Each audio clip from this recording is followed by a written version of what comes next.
كتاب فيه تدرسون ইরশাদ হচ্ছে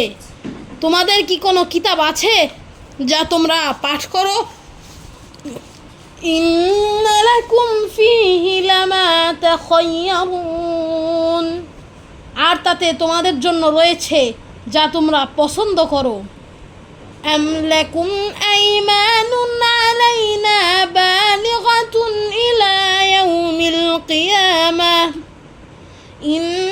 لكم لما تحكمون নাকি তোমাদের জন্য কিয়ামত পর্যন্ত তোমাদের কোনো চুক্তি রয়েছে যে তোমরা যা সিদ্ধান্ত নিবে তাই হবে